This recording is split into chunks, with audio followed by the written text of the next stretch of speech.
ধুবুৰীৰ বিশিষ্ট সমাজকৰ্মী তপতী চক্ৰৱৰ্তীৰ বিয়োগ অঞ্চলজুৰি চকৰ ছাঁ। ধুবুৰীৰ বিশিষ্ট সমাজকৰ্মী তপতী চক্ৰৱৰ্তীয়ে যোৱা 30 ডিচেম্বৰ সোমবাৰে ইহলীলা সম্বোধন কৰে। তেখেত ধুবুৰীৰ শিশু পাঠশালা উচ্চতৰ মাধ্যমিক বিদ্যালয়ৰ এগৰাকী অতি সন্মানীয় আৰু নিপুণ শিক্ষয়িত্ৰী আছিল।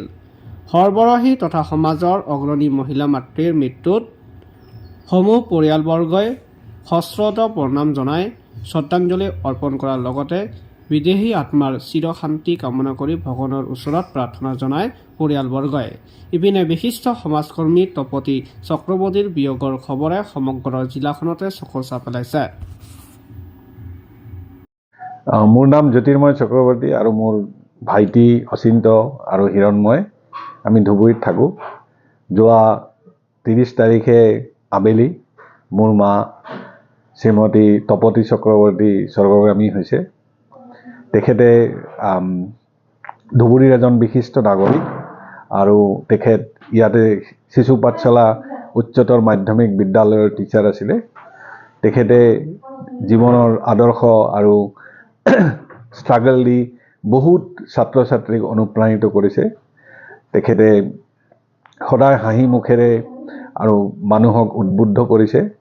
আৰু আমি আমাৰ দেউতা সৰুতে ঢুকাইছে, মায়ে বহুত ষ্ট্ৰাগল কৰি আমাক ডাঙৰ দীঘল কৰিছে, কিন্তু কেতিয়াও আমি যাতে একো গম নাপাওঁ সেইটো সদায় ট্ৰাই কৰিছে। আমাৰ মা ধুবুৰীত যিমান মানুহ আছে চবৰে বিৰাট প্ৰিয় পাত্ৰী আছিলে আৰু চবে মাক বিৰাট ভাল পাইছিলে। মায়ে চবকে স্নেহ কৰিছিলে আৰু আমি মাক যোৱা তাৰপিছত মৃত্যুৰ পিছত 31 তাৰিখে ধুবুৰী শ্মশান ঘাটত বিদায় দিছোঁ। আমি জানো যে আমাৰ মা আমাৰ লগত নাই আৰু এই অভাৱ আমাৰ কেতিয়াও পূৰণ নহ'ব। আমি বিচাৰোঁ মাৰ আত্মাই সদ্গতি পাওক। মোৰ নাম হিৰণময় চক্ৰৱৰ্তী।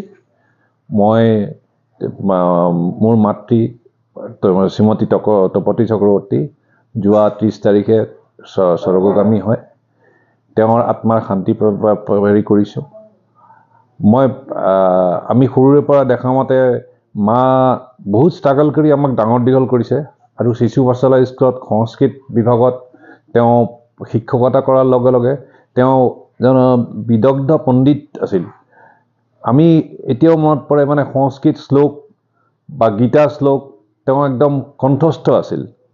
আৰু বেছি দিনৰ কথা নহয়, এই যোৱা অক্টোবৰ মাহৰ শেষৰ ফালেও তেওঁ ৰবীন্দ্ৰনাথৰ কিছু কবিতা অনৰ্গল মুখস্থৰ নিচিনা কৈছিল আৰু স্তোত্ৰ বা যিকোনো স্তব সম্পূৰ্ণভাৱে মুখত কৈ দিব পাৰিছিল। আৰু তেওঁৰ মাজত কোনো ব্ৰাহ্মণ ঘৰৰ হৈও তেওঁৰ মাজত কোনো অচ্যুত ভাৱ নাছিল। তেওঁ কোনো কুসংস্কাৰৰ সচ্ছন্ন নাছিল। তেওঁ সকলো বস্তু একচেপ্ট কৰি লৈছিল। আমাৰ ঘৰত চবৰে কাৰণে তেওঁ প্ৰিয়।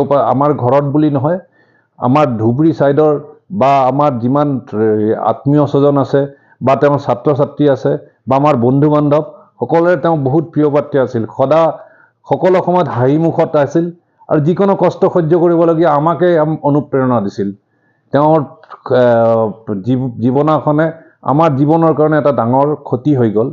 মই সেই ক্ষতি পূৰণ কৰিব নোৱাৰোঁ। ঠিক আছে, এতিয়া আমি সকলোৱে মিলি তেওঁৰ আত্মাৰ সদ্গতি প্ৰাৰ্থনা কৰোঁ। সেইখিনি।